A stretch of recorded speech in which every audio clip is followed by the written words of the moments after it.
بالله من شرور أنفسنا ومن سيئات أعمالنا من يهده الله فلا مضل له ومن يضلل فلا هادي له أشهد أن لا إله إلا الله وحده لا شريك له وأشهد أن محمدا عبده ورسوله أما بعد فإن خير الكلام كلام الله وخير الهدى هدى محمد صلى الله عليه وسلم وشر الأمور محدثاتها وكل محدثة بدعة وكل بدعة ضلالة وكل ضلالة في النار. Alhamdulillah, pertama kita rafakkan syukur kita kepada Allah Subhanahu Wa Taala yang menghidupkan kita pada bulan Syawal, yang masih lagi memberikan kesempatan untuk kita bersama-sama dalam majlis ilmu dan seterusnya untuk meragut ataupun untuk mengambil sebanyak mana pahala yang kita boleh untuk menyambungkan siri puasa Ramadan kita. Yakni dalam hadis yang sahih Rasulullah mengingatkan kita dengan maksudnya barang siapa yang berpuasa Ramadan dan diikuti dengan 6 Syawal, maka seolah-olah dia berpuasa sepanjang tahun. Mengisyaratkan kepada kita, insan yang dhaif, umat Muhammad yang lemah, Rasulullah sallallahu alaihi wasallam memberikan kebaikan dan kelebihan. Tak cukup dengan 1000 bulan kita berada di dalam Ramadan yang lepas, di malam Lailatul Qadar. Kini Allah bukakan kembali pada bulan Syawal, yang mana manusia banyak yang ghaflah, yang lupa balik, ya, yang diberikan kesempatan untuk kita berpuasa 6 hari, untuk kita mengambil pahala yang besar-besar sebanyak 1 tahun berpuasa. Dan tuan-tuan dan perempuan, bukan mudah untuk berpuasa setahun, memang tidak dibenarkan pun, ya. Kenapa? Sebaik-baik puasa adalah puasa Nabi Daud, sehari berpuasa, sehari berbuka. Itu dalam keadaan yang kalau kita nak puasa sunat, tetapi Allah berikan kita kesempatan hanya dengan 6 hari kita berpuasa dalam bulan Syawal, kita boleh cover untuk setahun lamanya, mengisyaratkan kepada kita rahmat Allah itu besar dan kita bersyukur menjadi umat Muhammad dan berusaha. Ingat tuan-tuan dan perempuan, jangan kita mengenali Allah hanya pada bulan Ramadan. Jangan kita hanya mengkhatamkan ataupun berdamping dengan Quran hanya bulan Ramadan. Ya, kita tidak kenal Allah pada bulan Ramadan. Kita kenal Allah sepanjang masa sehingga kedatangan mati kita. Oleh kerana itu, teruskan dalam siri amalan. Mudah-mudahan Allah berikan kita kekuatan untuk istiqamah dalam beramal, terutamanya di dalam majlis ilmu. Walaupun kita berada di alam maya, Allah telah memberikan kebaikan kepada kita dengan kehadiran kita di dalam majlis ilmu, seperti mana yang disabdakan oleh Rasulullah sallallahu alaihi wasallam, man salaka tariqan yaltamasu fihi ilman sahhalallahu lahu tariqan ilal jannah. Barang siapa yang berusaha untuk menuntut ilmu, maka Allah permudahkan baginya jalan ke syurga. Dan sudah tentu ilmu ini yang berkaitan dengan agama, yang mengenal pencipta, yang mengenal segala-gala kebaikan dan menjauhkan segala keburukan. Mudah-mudahan Allah berikan kita ilmu yang bermanfaat. Amin ya rabbal alamin. Para hadirin, para musyahidin yang dirahmati oleh Allah, ya, kita masih lagi membicarakan dalam bab yang ke-20. Kita berada dalam bab yang ke-20 dalam buku bagaimana memiliki syurga dan khazanahnya. Kita dah ada ilmu, dah ada maklumat dalam bab ini. Hanya memerlukan satu perkara sahaja, ialah keikhlasan dan kekuatan untuk beramal.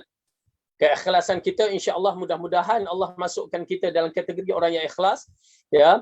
Kalau ya sudut kesungguhan untuk beramal, kita minta Allah kuatkan diri kita untuk terus beramal dengan Quran dan As-Sunnah, ya, cara yang terbaik yang menjadi pilihan kepada para sahabat radhiyallahu anhum jami'an. Baik, bab yang terakhir kita bicarakan ialah bab yang ke-20. Siapa yang ada buku ni, muka surat 109. Bab yang ke-20, bagaimanakah untuk mengenali tanda ataupun sifat ahli syurga. Bagaimana nak mengenali tanda ataupun sifat ahli syurga. Kadang-kadang kita nampak sifat-sifat dan tanda-tanda itu, ya, hanya kita yang mengetahui. Jika kita ikhlas, kita mengharap Allah terima. Orang lain tak tahu, ya.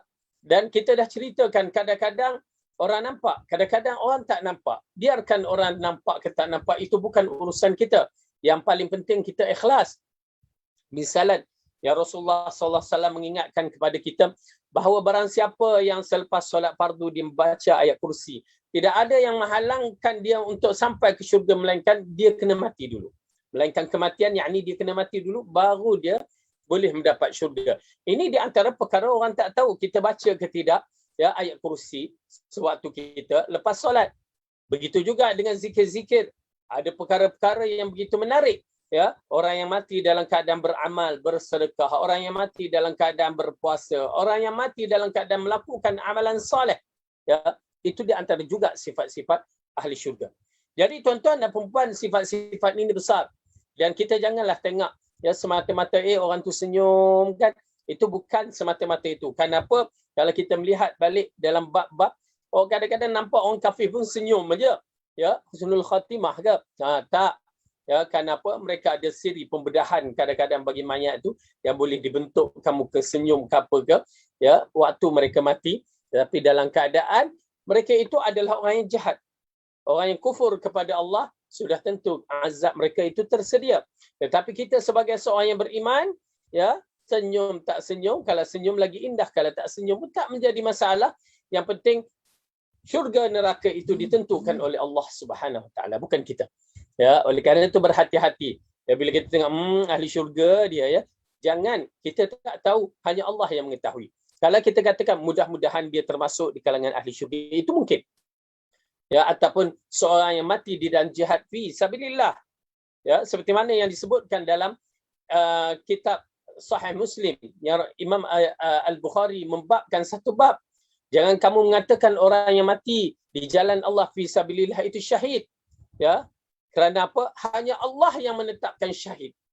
Ataupun Rasul yang menetapkan syahid apabila dikaitkan dengan kisah seorang sahabat, seorang lelaki yang berperang begitu dahsyat di satu peperangan, dan akhirnya mereka, sahabat-sahabat mengatakan dia ni di antara kalau mati di kalangan ahli syurga, yakni mati syahid. Rasulullah kata tidak. Terkejut para sahabat. Bagaimana tidak? Dia berada di medan tempat orang mukmin, berjuang bersama Rasulullah SAW dengan begitu hebatnya, tiba-tiba Rasulullah kata tidak. Oleh kerana itu, tuan-tuan dan perempuan, hati adalah satu perkara yang penting dalam siri amalan. Ya, Rasulullah mengatakan dalam tubuh badan manusia ada seketul hati, seketul daging. Baik daging itu baiklah dia, buruk daging itu buruklah dia. Itulah hati. Seolah-olah dia adalah raja, penentu amalan-amalan kita. Berhati-hati tuan-tuan dan perempuan. Jaga akidah kita. Kerana bila bicarakan masalah akidah, masalah tauhid, akidah, itu semua adalah masalah dalaman hati yang perlu dibersihkan. Begitu juga dalam siri amalan, pastikan hati kita ikhlas kepada Allah kerana ianya akan diambil kira. Dan dalam peristiwa itu, apabila Rasulullah mengatakan begitu, salah seorang sahabat mengikuti dari belakang selepas peperangan tu, ikut lelaki ini dari belakang dari jarak jauh, ya. Lepas tu rupanya lelaki ini tidak tahan dengan kesakitan peperangan, yakni luka-luka yang ada pada tubuh badannya. Tuan-tuan dan perempuan, ya, kita tahu bahawa ianya bukan mudah. Mungkin mudah bagi kita mendengar, tetapi berat bagi orang yang memikulnya. Apabila badan-badan semua luka, ya, kesakitan itu tidak dapat ditanggungnya, lalu dia ambil pedang dia, lalu diletakkan di perut dan direbahkan dirinya.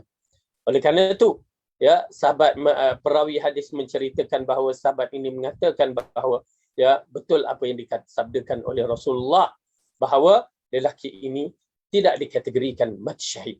Alright? Oleh kerana itu, tuan-tuan dan perempuan, ikhlaskan diri kita. Walau di mana-mana sekalipun, walaupun di dalam COVID-19 kita berada, ikhlaskan diri kita. Kita mengharapkan ganjaran pahala Allah dan kita tidak mengharap kata puji manusia. Manusia tidak kekal dengan pujian. Hari ini dia puji, esok dia kutuk. Hari ini dia kutuk, esok dia puji. Kekekalan mereka itu mengikut keadaan. Tetapi bila Allah memuji kita, cukup. Hasbunallah. Cukup bagi kita Allah yang menjadi tempat yang kita harapkan.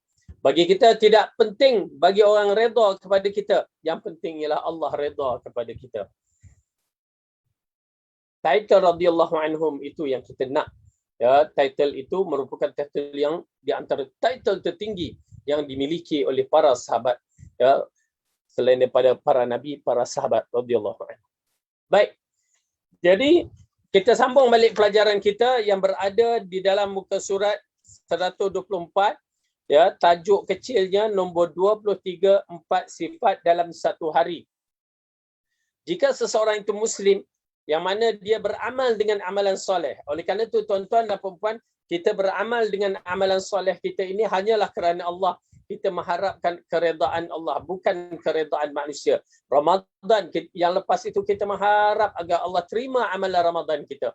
Allah terima segala amalan-amalan qiyamul lail kita. Kita bangun di waktu 10 akhir Ramadan, kita berusaha, kita beramal, kita bersedekah. Banyak amalan-amalan yang baik kita lakukan. Kita mengharapkan Allah terima. Satu, dan berhati-hatilah, jagalah tuan-tuan dan puan-puan supaya tidak membatalkan siri amalan soleh kita. Jangan biarkan kita membatalkan siri amalan soleh kita. Dah penat dah kita beramal bulan Ramadan. Ya, kita mengharapkan kita keluar dalam bulan Ramadan, Allah mengampunkan segala dosa kita. Ya, bila Allah ampunkan dosa kita, mudah-mudahan amalan yang besar kita bawa itu menjadi beratkan timbangan kita di akhirat. Apatah lagi puasa Ramadan itu puasa wajib. Allah amat suka dengan amalan itu. Tetapi bila kita datang selepas je Ramadan, kita mula mencari pembatal amalan-amalan kita, kita akan menyesal nanti. Apa dia? Saya melihat dari sudut kebiasaan masyarakat kita ialah dengan melakukan mengumpat, membicarakan hal peribadi manusia. Itu di antara perkara yang merugikan kita. Tuan-tuan dan puan-puan, berhati-hati. Jangan sampai kita terjebak dalam perkara-perkara yang begitu. Ya, habis amalan pahala kita dan akhirnya kita termasuk dalam golongan yang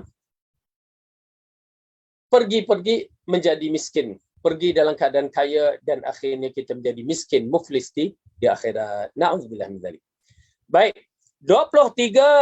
nombor 23, 4 sifat dalam satu hari. Yakni seseorang itu boleh melakukan amalan dengan 4 sifat ini dalam satu hari.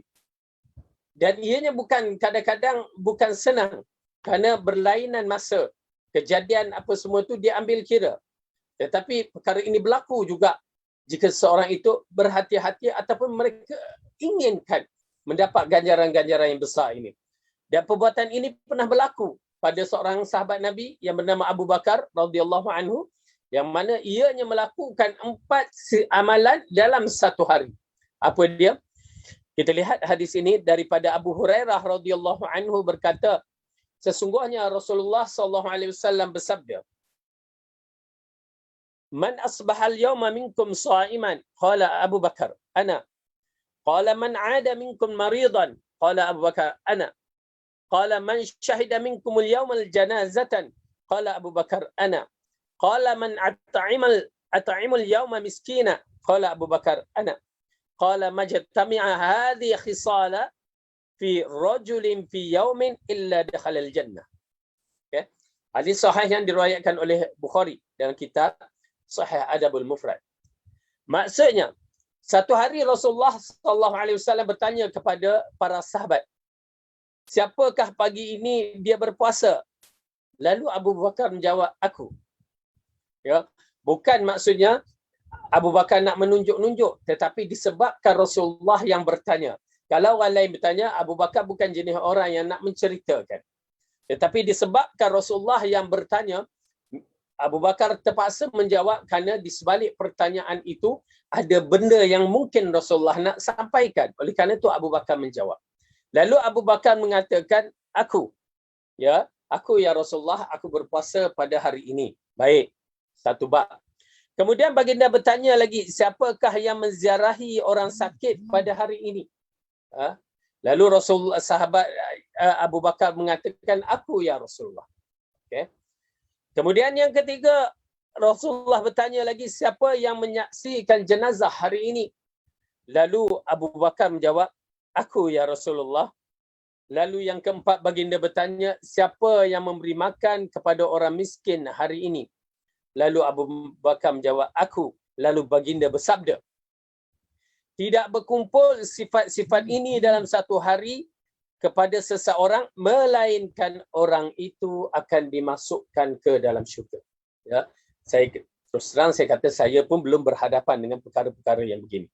Okey, tetapi Abu Bakar telah melakukan. Pertama, dia berpuasa. Okey, mungkin kita berpuasa ni insya-Allah kita tak menjadi masalah. Kita ada puasa Isnin Khamis, kita ada puasa Ayyamul Bid, kita ada puasa sunat-sunat yang diwariskan dalam hadis. Okey, mungkin. Kemudian siapa yang menziarahi orang yang sakit dalam bab menziarah sebenarnya dilapangkan, dipermudahkan. Tetapi bila berlaku dengan isu COVID-19 ni, kita berhadapan dengan kesukaran untuk menziarahi seseorang. Hatta kita nak ziarah mak kita balik kampung pun tak boleh. Nak ziarah tok nenek kita, abang adik kita pun yang lain daerah pun payah. Jadi ini menyekatkan. Nampak tak tuan-tuan dan puan bagaimana disekatkan dalam siri amalan-amalan kita disebabkan perkara-perkara yang berlaku. Ambil perhatian. Saya amat suka untuk memberitahu kepada tuan-tuan dan puan supaya sentiasa bersedia untuk melakukan amalan soleh secepat mungkin. Sebelum sampai satu hari kita nak melakukan amalan, tak ada dah amalan tu. Misalan contoh, ya, dalam kisah kita membebaskan hamba abdi. Di zaman Rasulullah pembebasan hamba abdi itu berlaku. Ganjarannya terlalu besar, tidak dinafikan. Tetapi peristiwa pada zaman sekarang, hamba abdi dah tidak wujud. Hamba abdi tidak wujud. Hanya amalan tertentu yang menyamakan seperti membantu hamba, membebaskan hamba abdi. Itu sahaja. Namun ianya tetap tidak sama. Jadi amalan tu hilang. Nampak tak? Tuan-tuan dan puan, hilang. Jadi macam mana kita nak mendapatkan pahala tu? Tak ada dah. Ianya seperti seorang itu ada mak dan ayah dia yang masih hidup. Pahala kepada kedua-dua orang tua yang yang mubarakah ini, yang Allah berikan kepada kita, merupakan besar. Di antara babul jannah, pintu yang dikatakan babul birri walidain, di antara salah satu pintu syurga yang 8, ya, melakukan kebaikan kepada ibu dan ayah. Ataupun salah seorang daripada keduanya jika salah seorangnya dah mati. Bayangkan jika dah mati kedua-duanya, ataupun salah seorang tak kisahlah, tetapi jika mati salah seorang ataupun kedua-duanya, bawalah orang tu adik-beradik mak ke serupa dengan mak kita ke, ya, bawalah sejuta, takkan sama nilai yang melakukan kebaikan kepada mak kita yang asal. Kerana dia yang melahirkan kita. Disebabkan dia kita muncul di muka bumi. Oleh kerana itu ganjaran pahala itu hilang. Hilang. Tuan-tuan dan perempuan, hilang. Rugi sangat-sangat. Ya Allah. Ya, rugi sangat-sangat. Itu kedudukan. Amalan dia hilang. Begitu juga yang Rasulullah SAW katakan. Ya, infaklah kamu sebelum sampai satu hari kamu nak menginfak, orang dah tak mau terima. Ianya akan datang. Akan tiba masa. Jangan sampai. Kalau waktu tu kita nak infak, orang tak nak terima. Kecewa tuan-tuan dan perempuan, kenapa pahala tak akan muncul. Pahala sedekah hilang. Sedangkan pahala amalan sedekah itu boleh menyebabkan seorang tu husnul khatimah. Nampak tak? Dan begitu juga dalam kisah-kisah seperti yang ada sekarang ini. Dengan ujian COVID-19 ini, kita melihat haji tertutup. Pada tahun lepas tertutup. Dan mudah-mudahan tahun ini dibuka. Bayangkan orang yang sebelum tahun ditutup itu, mereka dah pergi haji, mereka menceritakan. Ya, subhanallah, mereka cerita, Ustaz, mula-mula saya tak nak pergi. Tapi Alhamdulillah Allah buka hati. Saya cuba juga, dapat. Mula-mula saya plan nak pergi tahun berikutnya.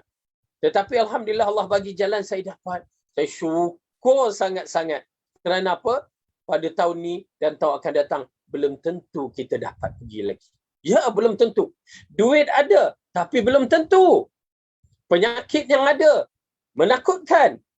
Duit ada, tapi umur dah melebihi 60. Dah kerajaan Saudi tidak benarkan. Orang yang bawah daripada 18 dan atas 60 tidak ada ruang sekarang untuk melakukan haji. Sukar.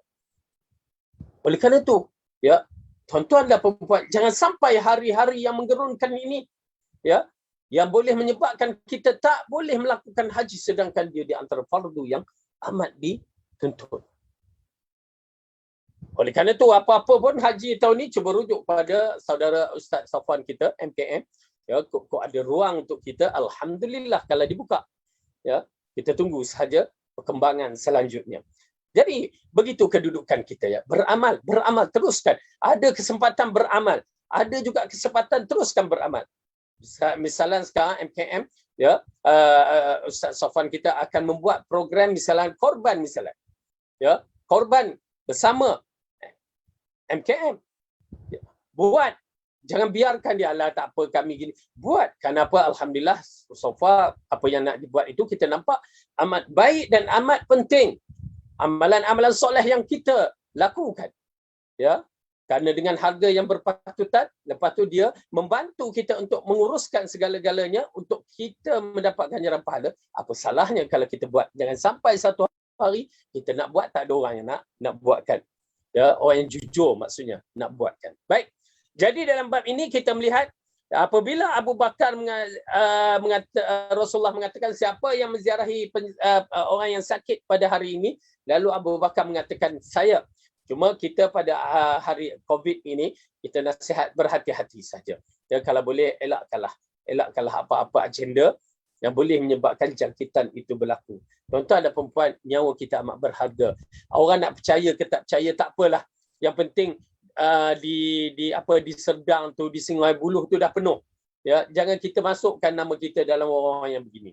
Itu terpulanglah nak kata konspirasi ke tak konspirasi ke, percaya tak percaya ke, tapi benda ni sedang berlaku. Cuma kita berhati-hati saja. Ikut sahaja arahan-arahan orang yang dipertanggungjawabkan. Ingat, kalau apa juga, misalan kita tak boleh pergi solat Jumaat, kita tak boleh pergi solat berjemaah, ya, dosa tidak kena kepada kita, dosa kena kepada pemerintah. Kita mentaati urusan-urusan kebaikan, kita akan dapat pahala. Jangan takut. Ya, kerana ramai orang yang mempertikaikan kerana kejahilan. Itu je yang kita mampu berkata-kata. Ya, orang yang lebih aula daripada kita, ulama Saudi, ya, mereka ada lujnah, ada majlis fatwa, mereka yang alim pun memberikan fatwa yang tepat. Tiba-tiba kita yang tak ada apa-apa, ustaz yang ala kadar nasi kandar tu, ya, pun nak mengeluarkan fatwa, kita katakan tolak ustaz-ustaz tu, kita ambil majlis fatwa. Ini kaedah-kaedah yang penting. Kita mengambil kepada ahli ilmu yang sebenar-benarnya. Baik. Kemudian Rasulullah SAW bertanya siapa yang menyaksikan jenazah hari ini.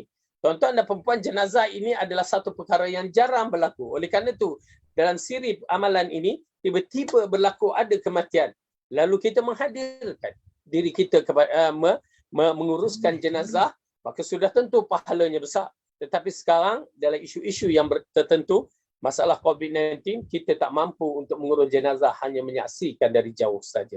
Ya, ini di antara fitnah lah, ujian akhir zaman. Maka bersabar, ya, bersabar. Baik. Kemudian Rasulullah bertanya lagi, siapa yang memberi makan kepada fakir miskin? Tuan-tuan dan perempuan, ini di antara amalan-amalan yang paling penting. Amalan-amalan yang boleh membawa kita ke dalam syurga. Amalan yang Allah dan Rasul amat suka.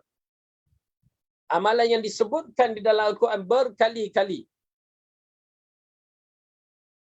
Amalan yang digalakkan untuk kita beramal, memberi makan kepada fakir miskin. Cuma kita punya minda ni, kadang-kadang bila kita sebut bagi makan fakir miskin, kita dah mula kira berapa ratus ya nak bagi makan pada fakir miskin. Itulah silap kita.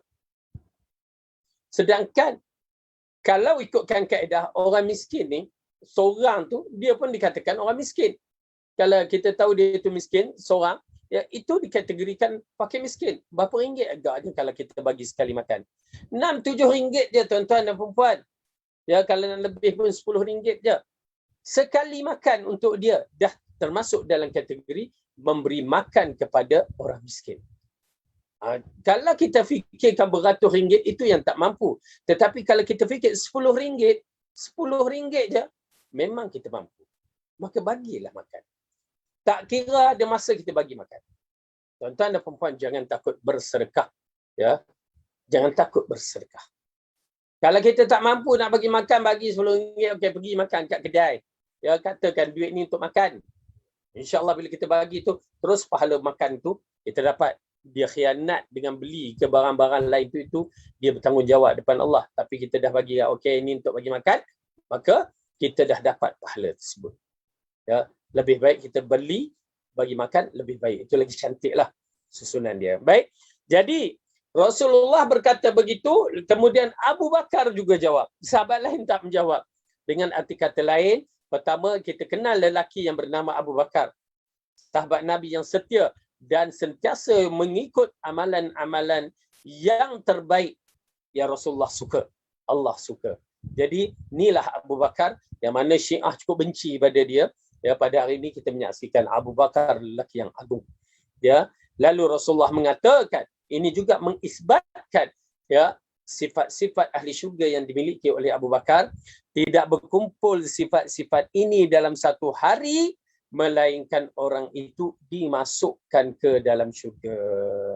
Tuan-tuan dan puan, mungkin kita mampu untuk mendapat 3 sifat.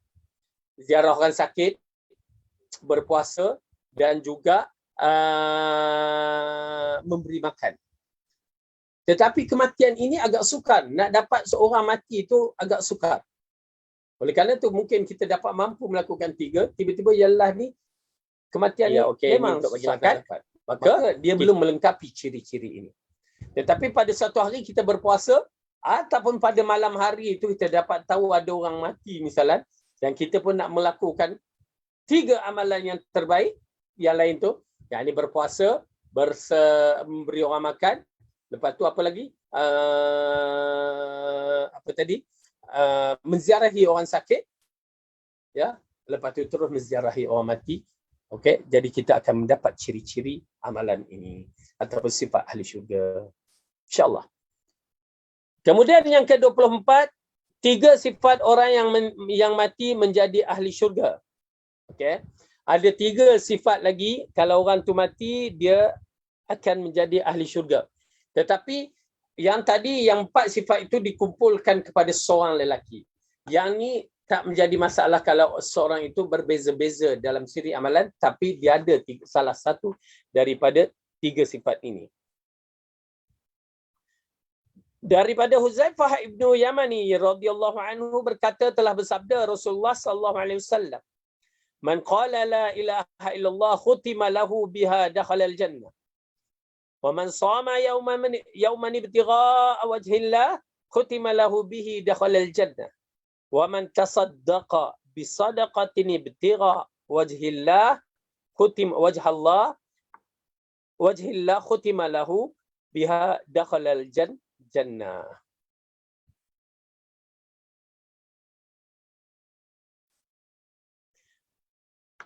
Maksudnya, sesiapa yang mengucap la ilaha illallah, ya, la ilaha illallah, lalu dia mati dengan kalimah tersebut, maka dia dimasukkan ke dalam syurga. Ya, apakah maksud dimatikan? Dengan arti kata lain, dia mengetahui kalimah la ilaha illallah tu ada usul dan syarat-syaratnya. Dia jaga supaya tidak melakukan syirik kepada Allah, lalu dia mati, dan dia mati dalam keadaan menyebut la ilaha illallah, berdalilkan hadis man kana akhiru kalamihi la ilaha illallah dakhalal jannah. Siapa yang mati dia menyebut kalimah la ilaha illallah, itu di antara orang yang akan dimasukkan ke dalam syurga. Okay. Jadi yang paling penting kalimah la ilaha illallah tu memang mudah disebut. Tetapi pada hari kita nak mati nanti, ya, kalau kita tidak mempraktikalkan amalan yang dimaksudkan dalam kalimah la ilaha illallah, maka kita tak mampu untuk menyebutnya. Tuan-tuan dan puan-puan, ini kalimah tayyibah ini merupakan bukan kalimah yang boleh dipermainkan hanya sekadar sebut la ilaha illallah, la ilaha illallah, la ilaha illallah, tak. Tetapi dipraktikalkan, difahami apakah maksud kalimah tauhid ini yang perlu diamalkan dan dijaga supaya kita tidak melakukan syirik dalam kalimah la ilaha illallah. Maka diikuti dengan apabila kita mati, kita sebut kalimah waktu kita nak mati itu la ilaha illallah, itu lagi clear di antara sifat ahli syurga. Ya. Baik. Kemudian yang kedua, man shama yawman ibtigha'a wajhillah. Siapa yang berpuasa satu hari, tak kira puasa fardu ke, puasa sunat ke, ya, apa juga puasa yang disyariatkan, semata-mata mengharapkan keredaan Allah. Bukan harap orang kata, oh Ustaz, puasa 6, ya, oh cepat Ustaz. Tak, bukan. Ataupun bagus Ustaz, tiap-tiap kali puasa. Bukan. Bukan itu diharapkan. Tetapi kita mengharapkan keredaan Allah. Kita mencari keredaan Allah. Tuan-tuan dan puan-puan, pujian manusia tidak ada nilai sekali, tetapi pujian Allah yang kita harapkan. Oleh kerana itu, kalau kita berpuasa apa sekalipun, buat tak tahu, tak payah cerita ke orang. Ya, kecuali kalau orang tu bertanya ke apa ke, desak sangat, barulah cerita puasa. Kan itu tak apa. Tapi kalau tak perlu ditanya, tak payahlah tunjuk-tunjuk. Hai, aku puasa hari ni. Oi, siapa nak join sama, tak payah. Ya, tak payahlah dengan status-status ke WhatsApp, tak payahlah. Ya, ataupun waktu nak buka, masya-Allah berbuka pada hari ini. Kita tak cerita kita puasa kan? Tapi kita cerita kita berbuka. Serupalah macam itu juga. Tak payahlah nak sibuk-sibuk nak menceritakan dalam WhatsApp, Facebook kita, status kita, amalan-amalan soleh kita. Cukup kita dengan Allah. Ya, pasal saya kata tinggalkanlah status tu, tak payahlah kalau tak diperlukan. Ya, baik. Jadi mengharapkan keredaan Allah, maka jika dia mati dengannya, maka dia masuk syurga. Nampak tak, kalau kita mati berpuasa kerana Allah, mati dalam kalimah la ilaha illallah, maka kita masuk syurga. Sifat-sifat ahli syurga.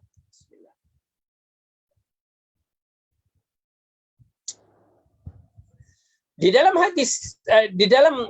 hadis yang terakhir, barang siapa yang bersedekah mengharapkan keredaan Allah, jika mati suatu itu, maka dia pun akan dimasukkan ke dalam syurga. Hadis riwayat Imam Ahmad. Siapa yang bersedekah? Ini pun konsep yang perlu difahamkan dengan elok-elok, dibetulkan elok-elok. Kita bila sebut sedekah, kita mula memikirkan dengan jumlah yang banyak. Tak, berfikirlah dengan jumlah yang kecil ataupun jumlah yang kadar kita mampu. Atau had mana yang ada, bersedekah je lah. Walaupun 10 sen kita bersedekah, jangan 10 sen tu nampak kecil, tetapi nilaiannya amat penting, terutamanya waktu kita nak masuk shilling parking kereta tu, bila tak cukup 10 sen, dia tak berfungsi. Nampak tak? Dan mungkin dengan duit yang sedikit itu, di sisi Allah memang tidak dinafikan besar. Jadi bersedekahlah walaupun RM1, walaupun berapa yang kita mampu, bersedekahlah. Dan mengharapkan keredaan Allah. Itu syarat penting. Itu syarat penting. Mengharapkan keredaan Allah. Ya. Dan insya-Allah. Jadi ini di antara sifat siapa yang melakukannya kalau mati pada hari itu, ya, dia di antara mati yang layak untuk dimasukkan ke dalam syurga. Okey, kita lihat lagi. Yang ke-25, 3 sifat terpilih. 3 sifat yang terpilih, ya. Dari Abdullah ibn Amr radhiyallahu anhu berkata, sesungguhnya Rasulullah sallallahu alaihi wasallam telah bersabda, A'budur Rahman wa afshus salam wa ut'imul ta'am tadkhulul jinan. Maksudnya, sembahlah Ar-Rahman, yakni sembahlah Allah, jangan syirik kepadanya. Ya, yang dimaksudkan di sini, sembahlah Ar-Rahman, yakni Allah Subhanahu Wa Taala, dan jangan melakukan syirik kepadanya. Kemudian sebarkanlah salam. Kemudian wa at'imut ta'am. Nampak tak tuan-tuan dan perempuan? Pertama, menyembah Tuhan kita, jangan kita syirik, dan kedua, sebarkan salam. Oleh kerana itu kalimah sebarkan salam yang diajarkan oleh Rasulullah dan kepada para sahabat, maksud menyebarkan salam dengan ucapan Assalamualaikum. Ya, Assalamualaikum, sebar. Bercakap ataupun melalui WhatsApp, ya, kita sebutkan kalimah yang baik. Kadang-kadang kita dengar orang tulis salam je. Salkum, sudahnya selkom. Okay, selkom pula. Ya. Kita rasa tak berapa, bagi saya tak berapa selesa. Kalau boleh kita bagilah kalimah salam tu penuh, kan, lagi cantik. Namun ialah kalau dalam handphone tu dah lain cerita lah. Namun kalau berdepan ini ifsyus salam yang diajarkan oleh Rasulullah, kita menyaksikan para sahabat dia bagi salam, sama ada yang kita kenal ataupun tidak kenal. Mereka kenal ataupun tidak kenal. Kerana di akhir zaman, di antara tanda-tanda kiamat, memberi salam kepada orang yang kita kenal saja. Sedangkan orang Muslim yang lain yang namanya Muslim tapi kita tak kenal, kita tak memberi salam kepadanya. Okey. Jadi perkara itu adalah tidak baik. Jadi Rasulullah sallallahu alaihi wasallam kita menyaksikan apabila sahabat-sahabat memberi salam, masuk pasal assalamualaikum, assalamualaikum, dia bagi je. Kenal tak kenal dia bagi salam. Satu. Dan kedua, sehingga kan sewaktu Rasulullah sallallahu alaihi wasallam tengah solat pun orang bagi salam, assalamualaikum. Rasulullah hanya menjawab begitu saja. Kerana dalam solat, ya, mengisyaratkan lepas solat Rasulullah tak tegur, orang solat tak payah bagi salam lah. Tak. Kerana nak digalakkan afsyus salam. Ya, afsyus salam, menyebarkan salam. Hatta dikatakan Rasulullah para sahabat, jika mereka tengah bersembang-sembang, tiba-tiba dihalangi, dilalui oleh satu tembok. Ya, ataupun satu pagar lah, kita kata pagar. Dulu zaman dulu tembok kan. Pagar. Lepas tu, habis je pagar tu, Assalamualaikum balik. Ya, dia bagi balik Assalamualaikum. Kan? Begitu. Kenal. Dan kita tahu dalam kisah Rasulullah yang waktu itu sedang buang air, sahabat nampak dia Assalamualaikum. Rasulullah tidak menjawab. Ya, Rasulullah tidak menjawab. Lalu habis je tu, barulah Rasulullah menjawab, berjumpa dia mengatakan bahawa aku tidak suka melakukan, yakni menyebut zikir atas nama Allah dalam keadaan aku tidak bersuci. Ya, okey. Nak menceritakan Rasulullah tak marah dia bagi salam. Ya, kamu nampak aku buang air. Ya, kamu bagi salam ke? Tak, Rasulullah tak marah. Ya, kerana kita tahu dalam kisah-kisah yang begini, ya, zaman dulu mana ada tandas yang seperti rumah kita tu. Okay. Tetapi bukanlah maksudnya, ya, waktu orang dalam jamban tu Assalamualaikum. Siapa dalam jamban? Tak ada. Siapa dalam tandas ni? Tak ada. Itu zaman sekarang, tandas dah kita tahu dia punya tempat. Ya, sahabat waktu lalu tu dia tak tahu Rasulullah buang air. Ya. Baik. Jadi janganlah kita pergi salam pula orang dalam tandas. Assalamualaikum orang dalam tandas. Saya di luar, siapa di dalam? Tak payah. Yang dalam tandas tak payah dibagi salam. Tanya je, aku nak buang air ni, cepatlah. Okey. Baik. Jadi begitu kedudukannya. Wallahu a'lam. Ya. Baik. Jadi hadis ini hadis sahih yang diriwayatkan oleh Ibnu Hibban dan Ibnu Majah. Ya, yang lafaz ini adalah lafaz Ibnu Hibban. Kemudian di antara sifat ahli syurga ialah bagi mereka yang menjadi muazzin. Ya, menjadi muazzin. Ini di antara kelebihan orang yang menjadi muazzin. Tak kisahlah suara sedap dan suara tak sedap ke, tetapi dia ikhlas nak menjadi muazzin, ya, biarkan. Ya, biarkan. Karena kadang-kadang saya pun ada pergi, ya, kita mengajar di surau di mana, kadang muazzin itu tak sedap pun. Ya, tapi dia nak jadi muazzin. Orang lain, ya, yang sedap tu dia duduk melepak isap rokok lah, apalah. Ya, tapi dia masya-Allah, kan. Kita katakan khabar gembira. Ya, khabar gembira. Kenapa? Mari kita lihat hadis ini. Daripada Ibnu Umar radhiyallahu anhu berkata, telah bersabda Rasulullah sallallahu alaihi wasallam, "Man azzana 12 sanatan wajabat lahul jannah wa kutiba lahu bi ta'zinihi fi kulli yawmin 60 hasanatan wa li kulli iqamati 30 hasanatan." Maksudnya, barang siapa yang melakukan azan selama 12 tahun, azan 12 tahun, dan kita katakan mengikut cara yang diajarkan oleh Rasulullah, azan 12 tahun cara Rasulullah. Walaupun dia dibayar gaji, ya, dia buat kerana Allah, dia pun bagi gaji tak menjadi masalah. Tapi dia buat mengikut cara Rasulullah. Maksud cara Rasulullah yang kita membaca hadis yang berkaitan dengan azan yang dilakukan seperti Abdullah ibnu Umi Maktum ataupun Bilal ibnu Rabah, ya, dengan meletakkan jari di mana, pusing kiri dan kanan, itu dia. Dan tidak dengan berselawatlah sebelum azan, Allahumma salli ala Muhammad wa ala ali Muhammad, apa semua tu tak. Ya, tak ada sebelum azan, tak ada. Oleh kerana itu kita kena belajar secara apa yang Rasulullah ajar. Kalau kita nak pahala yang besar, buat secara mana Rasulullah buat.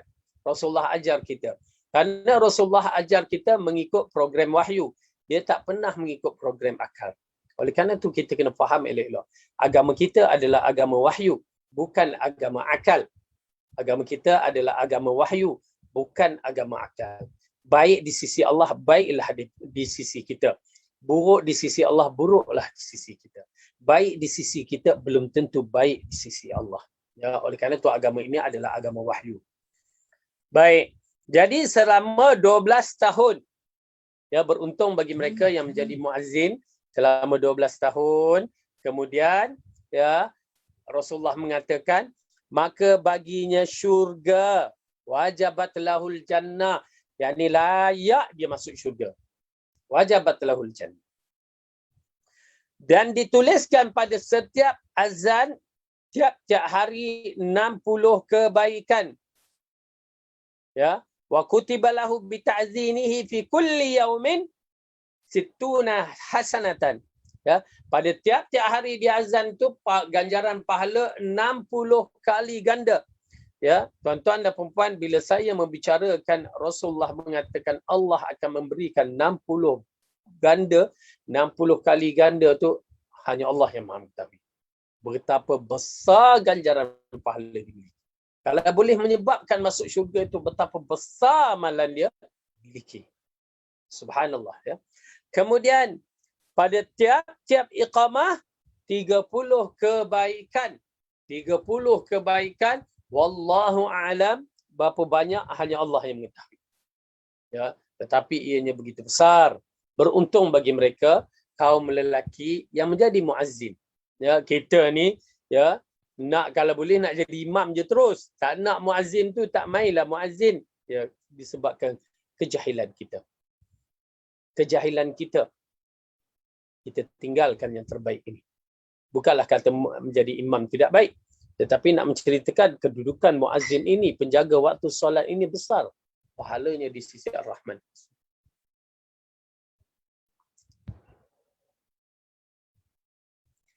Kemudian, yang ke-27, hakim atau qadi yang adil. Okay, hakim ataupun qadi yang adil. Dari Buraidah radhiyallahu anhu berkata, telah bersabda Rasulullah sallallahu alaihi wasallam, al-qudatu salasatun, qadiyani fil nari wa qadin fil jannah. Qadi qada bi hawa fahuwa fil nar, wa qadin qada bi ghairi ilmin fahuwa fil nar, wa qadin qada bil haqqi fahuwa fil jannah. Maksudnya, qadi ataupun hakim ada 3 macam. Ya. Hakim mahkamah ni ada 3 macam. Pertama, 2 hakim ke dalam neraka. Seorang hakim ke dalam syurga. Okey, ini bab-bab orang yang menjadi hakim di mahkamah. Oleh kerana itu tak kira lah.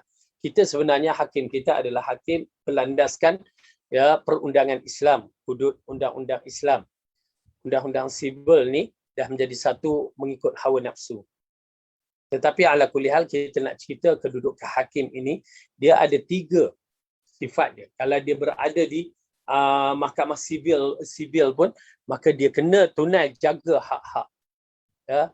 Tetapi kalau boleh, dia tidak menghukumkan seperti mana hukuman yang bukan mengikut syariat. Tapi apa boleh buat? Na'udzubillah min zalik. Ya, mereka mengangkat undang-undang selain daripada undang-undang Allah sebagai jalan kehidupan. Ya, kehakiman adalah satu perkara yang berbahaya sebenarnya di sisi agama kita. Baik. Yang pertama, hakim yang mengikut hawa nafsu, maka dia ke neraka. Hakim yang menjalankan hukuman yang tidak berlandaskan Al-Quran, maka itu yang dikatakan hakim yang mengikut hawa nafsu. Okay. Yang menjalankan tidak mengikut Al-Quran dan As-Sunnah, maka dia mengikut selain daripada itulah. Hawa nafsu. Yang ini mengikut hawa nafsu. Walaupun pendapat-pendapat itu dari perkataan-perkataan orang-orang yang besar, maka ia termasuk dalam bab hawa nafsu. Selain daripada hukum Allah, maka itu adalah hukum hawa nafsu. Kedua, hakim yang menghukumkan tanpa ilmu, dia ke neraka. Hakim, dia hukum tanpa ilmu dengan kejahilan. Ya, berat hakim ni. Kadang-kadang, kalau ikut hawa nafsu tu tadi, dengan dia mengamalkan rasuah, ya, dia hakim boleh dibeli. Maka na'udzubillah. Oleh kerana itu, tuan-tuan dan puan-puan, berat. Nak menjadi hakim pun berat. Bila dia tidak amanah, hilang integriti pada dirinya, memang akan menjadi masalah. Oleh kerana itu, ya, bukan sebarangan orang yang boleh memikul kehakiman. Bila dia menjadi hakim, dia tidak boleh sesuka hati dia nak ambil hadiah ke, nak berjumpa dengan orang ke, tak boleh. Kerana dia akan terikat kalau bermula dia ambil hadiah seolah-olah jatuhnya seperti rasuah. Ya, apatah lagi boleh dibeli, kan? Oh, na'udzubillah min zalik. Kenapa? Bila hakim begitu, dia menyebabkan orang tidak bersalah menjadi bersalah. Orang yang tak harus dihukum dengan hukuman yang tak betul, maka dihukum dengan hukuman tak betul. Ya, yang menyebabkan orang-orang terinaya, dizalimi. Ya, na'udzubillah min zalik. Kemudian hakim yang mengikut menghukum tak ada ilmu. Dia nak juga jadi hakim, tapi kemahiran dia tidak ada. Misalnya dia hanya pandai peringkat awal. Dia tidak seperti orang yang berpengalaman lama dalam bidang kehakiman. Dia baru je kerja hakim, tiba-tiba dia nak menghakimkan satu perkara yang besar. Tak boleh. Ya, dia mesti menggunakan hakim yang mahir betul-betul. Kalau dia tak ada, dia nak juga. Pasal apa? Dia dibayar. Ataupun dia nak cuba. Tak boleh. Kerana masalah qadiyah hakim ini bukan qadiyah cuba-cuba. Ya, silap-silap nyawa akan menjadi percaturan. Oleh kerana itu, maka ya, dia akan dimasukkan ke dalam neraka, dan yang menghukum dengan sebenar-benarnya, hakim yang menghukum dengan sebenar-benarnya, maka itulah hakim yang akan dimasukkan ke dalam syurga. Oleh kerana itu, apakah hukum yang sebenar-benarnya? Ialah hukum Allah. Ya, sesungguhnya agama ini, dunia ini milik Allah, dan sesungguhnya innal hukma lillah, hukum itu adalah milik Allah. Jadi undang-undang mesti berdasarkan undang-undang Allah, barulah jadi. Ya, kalau tidak dia akan cenderung kepada undang-undang manusia. Bila cenderung undang-undang manusia, itulah mengikut hawa nafsu. Baik.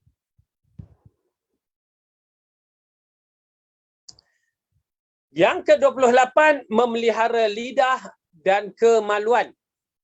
Memelihara lidah dan kemaluan. Dari Abu Musa Asy'ari radhiyallahu anhu berkata, telah bersabda Rasulullah sallallahu alaihi wasallam, man hafidha baina faqmaihi wa rijlaihi dakhala al-jannah. Maksudnya, sesiapa yang memelihara di antara dua bibir dan dua kakinya, maka baginya syurga. Hadis sahih yang diriwayatkan oleh Ahmad dan Hakim. Dari Sahla Ibn Sa'ad radhiyallahu anhu berkata, Rasulullah telah bersabda, man yadmam li ma baina lahyaihi wa ma baina rijlaihi adman lahul jannah. Siapa yang boleh memberi jaminan kepadaku, dia dapat memelihara di antara dua bibir, yakni lidah, dan di antara dua kakinya, yakni kemaluan, maka aku menjamin baginya syurga. Ya, hadis riwayat Bukhari. Baik.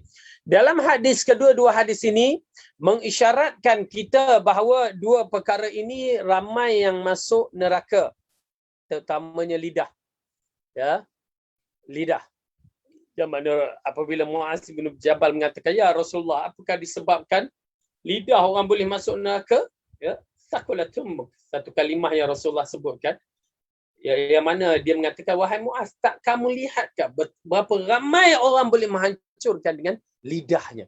Ya, buat fitnah dengan lidah. Ya, buat cerita-cerita dengan lidah.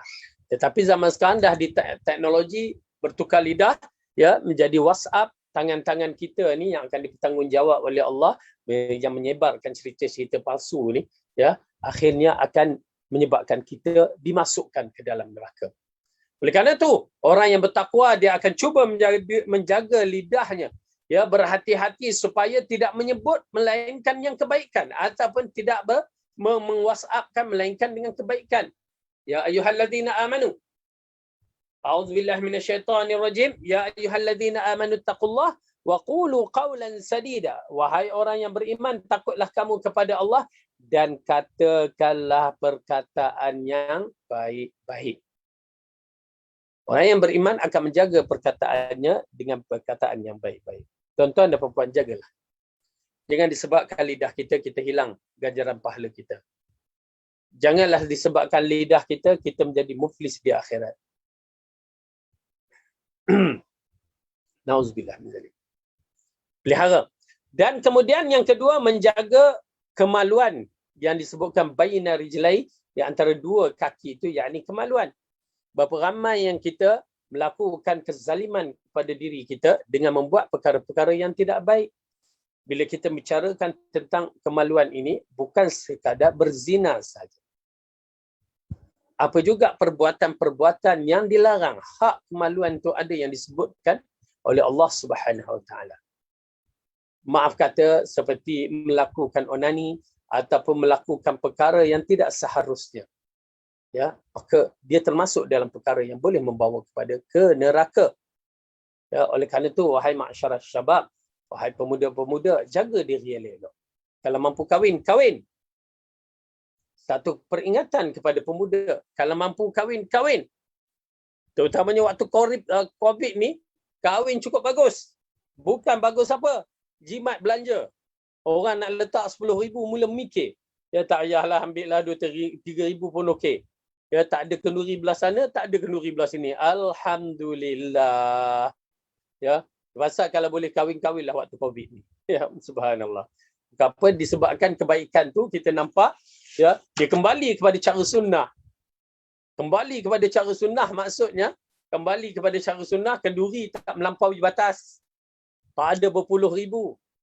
Ya, okey, aulin wala bisyatin. Ya, kendurilah walau seekor kambing. Sudahnya tak ada seekor kambing, seekor ikan je kita kenduri. Ya, alhamdulillah. Paling kurang kita jaga benda tu. Yang kedua, waktu bernikah pun masya-Allah tak ada aku nikahkan Dika bersalam macam tu, tak ada. Ya, kita tahu sama Rasulullah tak ada benda macam tu. Ya, dia hanya sebut je, okey, sah-sahlah, okey dah. Alhamdulillah. Nampak tak? Jadi mudah. Itu di antara kita nampak kebaikan. Ya, COVID-19 ni dia mengembalikan banyak perkara-perkara sunnah. Dan orang-orang yang pergi berkahwin pun masya-Allah taklah ramainya. Tak adalah nak make up dah. Kalau dak dulu kan menghantar mempelai tu, dia 100 km punya panjangnya orangnya. Dengan ramainya, dengan pakaiannya macam orang-orang yang apa ni, model-model di tengah buat pementasan. Ya. Yang kita pun subhanallah mula boleh lah, tak dah panjang sangat. Ya, kopiah pun naik terbang macam tu. Tapi alhamdulillah. Ya, ini di antara kebaikan yang majlis kahwin yang berada pada musim COVID ni banyak menjimatkan bagi mereka-mereka pemuda-pemuda. Okey, kahwin. Lepas ni kita kahwin. Kita kahwin pula. Pemuda-pemuda kahwin lah. Ya, cepat sikit. Mak bapak mudahkan anak-anak kita ni. Selesaikan. Ya, lepas ni belum tentu lagi. Okey. Jadi insya-Allah tuan-tuan dan puan-puan, mudah-mudahan kita dapat mengikut sunnah Rasulullah sallallahu alaihi wasallam supaya menjaga kehormatan kita. Berdalilkan hadis, ya ma'syaras syabab, man istata'a minkum ba'ah falyatazawwaj. Okey, wahai pemuda-pemuda, ya, barang siapa yang mampu maka kahwinlah. Fa innahu aghaddu lil basar wa ahsanu lil faraj, kerana dia akan menundukkan pandangan dan menjaga kehormatan kemaluan kita. Ya. Oleh kerana itu, kahwin bagi mereka yang mampu, kahwin. Baik. Yang ke-29, memohon masuk ke dalam syurga. Okey, ini di antara sifat-sifat ahli syurga yang mana Rasulullah sallallahu alaihi wasallam mengingatkan kepada kita kesungguhan dalam kita meminta syurga. Ya. Kita ni berdoa. Kadang-kadang kita pun tak berdoa. Ini masalahnya. Ya, kita tahu syurga tu ada, tetapi tidak pernah kita melakukan kesungguhan dalam siri berdoa kita untuk dimasukkan ke dalam syurga. Sedangkan kita dituntut untuk berdoa. Dan berdoa pula bukan berdoa sebarangan. Bila kita meminta syurga, maka Rasulullah sallallahu alaihi wasallam mengarahkan kita supaya meminta syurga Firdaus. Berdoa pula kita bila diarahkan minta syurga, bukan suruh ya Allah Tuhanku bagilah aku syurga. Dah asalkan dapat masuk syurga jadilah, kata orang Perak. Ya. Kita berdoa sambil lewa. Lepas tu kita berdoa pula, ya, berdoa dalam keadaan tidak bersungguh-sungguh. Macam kita main-main, cuba kita hayati berdoa bersungguh-sungguh macam mana kita memerlukan sesuatu. Waktu kita nak sangat-sangat kita berdoa, macam itulah kita berdoa syurga. Dan Allah telah memberikan kelebihan kepada syurga. Pada riwayat ni yang kita akan baca, dan ada satu lagi riwayat bahawa syurga ini bersifat mendengar hamba-hamba Allah yang berdoa di muka bumi. Ya. Hamba-hamba Allah yang berdoa di muka bumi ini syurga mendengar. Ini sifat dia. Kita tak boleh nak membicarakan. Kerana Allah telah berikan sifat pendengaran dia begitu, dan sifat Allah yang Maha Esa mendengar lagi dahsyat. Dia mendengar segala-gala sesuatu, ya, tanpa hijab. Subhanallah, Maha Suci Allah. Okey. Jadi kita lihat dalam hadis yang diriwayatkan oleh At-Tirmizi, man sa'alallaha jannata salasa marrat qalatil jannatu Allahumma adkhilhul jannah, wa man istajaru minan nari salasa marrat qalatin naru Allahumma ajirhu minan nar.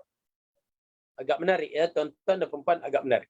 Dalam riwayat ni menceritakan barang siapa yang meminta masuk syurga sebanyak 3 kali. 3 kali je tuan-tuan dan puan-puan, tak banyak, 3 kali.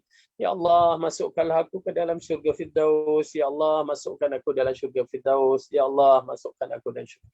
3 kali. Dalam riwayat yang lain dikatakan 7 kali. Boleh belaka. Ya. Boleh belaka. Tapi yang penting beramal. Saya semenjak bertemu dengan hadis ni, ya, buku ni saya yang buat, jadi bertemu dengan hadis ni, subhanallah, saya kata ruginya aku, ya. Lalu insya-Allah kalau tidak ada halangan, hampir tiap-tiap hari, ya, berlalu saya akan cuba membaca. Ya, kalau ingat saya akan baca. Tiap-tiap hari. Kalau saya nak syurga, bukan susah pun. Allahumma adkhilni jannata firdausil a'la. Macam itu kita berdoa. Ya. Barang siapa yang meminta masuk syurga sebanyak 3 kali. Dia bukan sambil lewa. Ngantuk, Allah masuk aku syurga, Allah masuk. Ya Allah, masukkanlah syurga. Tak ada, bukan macam itu. Itu doa main-main. Dia duduk melagu-lagu pula. Ilahi lastulil firdaus. Itu semua. Ya, itu arkam yang buat guru-guru sufism. Kita berdoa betul-betul, ya Allah, masukkan aku syurga. Macam itu. Bersungguh-sungguh. Okey. Barang siapa yang meminta masukkan syurga sebanyak 3 kali, maka syurga berkata, ya Allah, masukkanlah dia ke dalam syurga. Nampak tak? Tuan-tuan dan puan-puan, syurga mengatakan, ya Allah, masukkan dia ke dalam syurga. Bila syurga yang mengatakan begitu besar artinya. Dan barang siapa yang meminta perlindungan Allah dari neraka sebanyak 3 kali, dalam riwayat kata 7 kali, maka neraka berkata, ya Allah, jauhkanlah dia dari neraka. Jauhkanlah dia dari neraka. Subhanallah, tuan-tuan dan puan-puan. Kalaulah begitu, jangan kita biarkan diri kita tidak meminta dimasukkan syurga dan dijauhkan dari neraka walaupun 1 hari. Jadi kita berusaha. Ya, okey. Maka pada hari ini dapat satu hadis untuk kita beramal di antara hadis-hadis yang saya baca tadi pun sudah mencukupi. Dan paling kurang hadis yang terakhir ini, mintalah Allah dengan doa yang penuh munajat kepadanya. Ya Allah, masukkan kita ke dalam syurga. Masukkanlah kami semua ke dalam syurga Firdaus-Mu, ya Allah.